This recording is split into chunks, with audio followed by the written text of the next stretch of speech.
A collision in August between the destroyer the John S. McCain and an oil tanker left 10 sailors dead. Ahmad MasoodReuters Washington. After a string of deadly accidents in the Western Pacific this year, the Navy's top admiral said on Thursday he has ordered ship crews around the world to receive more training in basic safety, seamanship and navigation, and directed new procedures to ensure vessels are certified for a growing set of complex missions. The officer, ADM. John Richardson, the chief of naval operations, described in an interview and at a Pentagon briefing several corrective measures that are designed to address gaps and inconsistencies in operations, training and equipment that contributed to 2 collisions that left 17 sailors dead.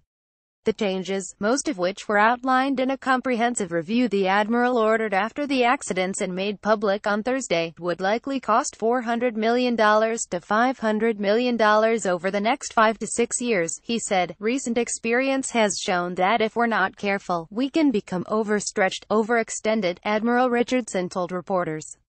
And if we take our eye off the fundamentals, we become vulnerable to mistakes at all levels of command. His comments came a day after the Navy released 2 chilling reports that told of missed warnings, chains of errors and frantic American sailors fighting to save their shipmates, in accidents that the Admiral called preventable.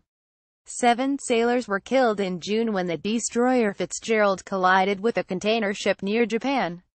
And 10 sailors died in August when the John S. McCain, another destroyer, named after Senator John McCain's father and grandfather, collided with an oil tanker while approaching Singapore. The broader review, conducted by ADM. Philip S. Davidson, the head of the Navy's Fleet Forces Command in Norfolk, Virginia, focused on the 7th Fleet based in Yokosuka, Japan. But the report's findings and recommendations will affect Navy ships worldwide, and to some extent, the service's aviation and submarine branches. The 7th Fleet is the Navy's largest and busiest, consisting of 20,000 sailors and 50 to 70 vessels, including about a dozen cruisers and destroyers. Even as the Navy has shrunk overall in recent years, its missions have grown to meet demands in a region that has become increasingly unstable with a rising China and North Korea's nuclear weapons arsenal. Despite repeated warnings from congressional watchdogs and the Navy's own experts over the past several years, Navy ship commanders and their chains of command have more recently approved waivers to expiring certifications of standards so long as temporary steps were put in place to mitigate the risks.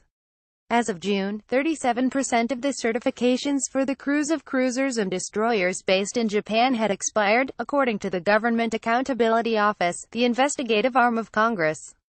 That was more than a 5-fold increase in the percentage of expired certifications for the crews of those ships since the GAO's report in May 2015.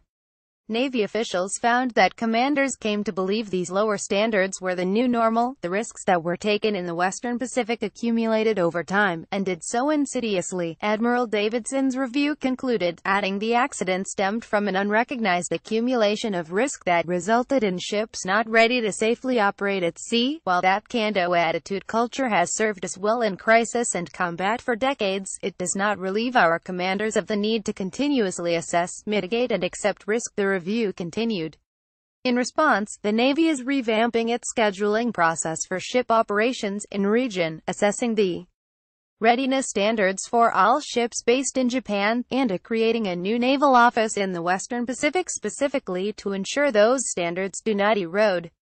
Compounding the stress of the increasing operations, officers and crew have said the Navy has allowed ships to rely on grueling schedules that leave captains and crews exhausted, even though the service ordered submarines to abandon similar schedules 2 years ago.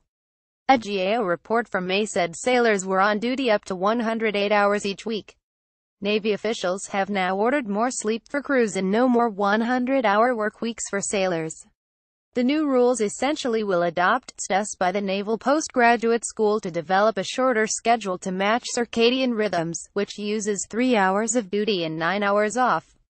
The Navy will also buy new equipment, such as additional simulators to be used in the increased training programs and updated search radars that can more effectively track nearby vessels.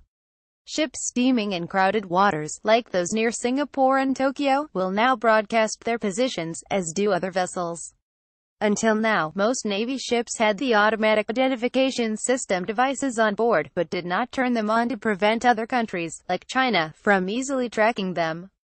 Before Admiral Davidson's report was made public on Thursday, the Navy had already adopted a range of new measures based on lessons collected from a 24-hour safety stand-down conducted over the summer.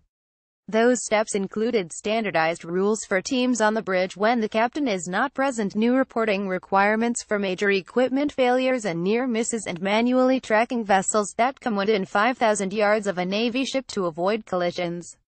Immediately after the collision, there were some suspicions that the Navy ship's internal systems had been hacked and interfered with.